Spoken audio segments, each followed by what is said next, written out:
Parlons maintenant du recul de l'emploi qui se poursuit au Québec, Pierre, et ça malgré l'élection du gouvernement libéral, comme le clame l'opposition. Donc, Alain, en mai, il s'est perdu encore des milliers d'emplois, des emplois à temps plein.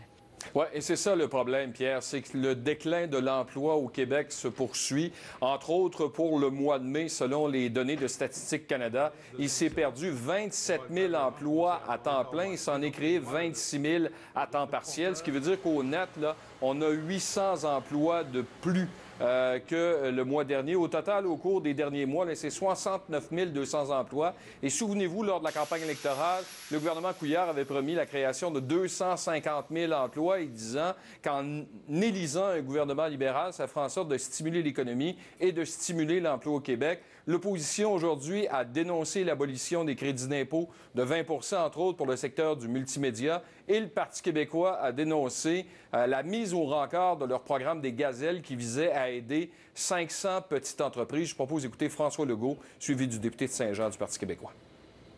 M. Couillard avait dit 250 000 emplois sur 5 ans, donc 50 000 par année. Maintenant, dans le budget, il prévoit seulement 30 000 cette année, puis 40 000 l'année prochaine. Donc, on est en bas de l'objectif de la campagne électorale. Ça va prendre des mesures. Ça va prendre, entre autres, des baisses de taxes pour relancer la consommation, puis une nouvelle approche chez Investissement Québec. Depuis l'élection du Parti libéral, c'est 50 000 emplois qui ont été perdus. Le Parti libéral s'est engagé à 250 000 emplois. On est loin du compte. Il va falloir qu'ils commencent à travailler fort pour créer des emplois au Québec.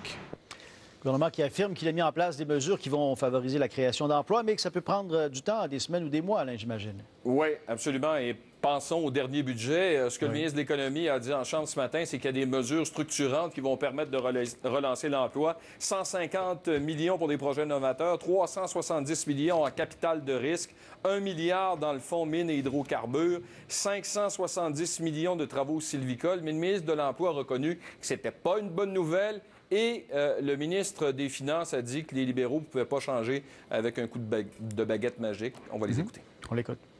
C'est une tendance comme ça, c'est pas nécessairement facile, donc c'est une mauvaise nouvelle, c'est sûr. Pas pour le Parti libéral, je pense pas, mais pour tout le Québec. Le compteur commence. Ça, c'est des chiffres pour le mois de mai. Un effet libéral instantané. Ici, sur la planète Terre, ça n'arrive pas. Il faut dire que les agences de notation de New York ont l'œil maintenant sur le premier budget du gouvernement libéral afin de donner leurs notes, leurs bulletins. On suivra ça. Merci beaucoup, Alain. Ouais. Au revoir. C'est la fièvre du Grand Prix qui commence à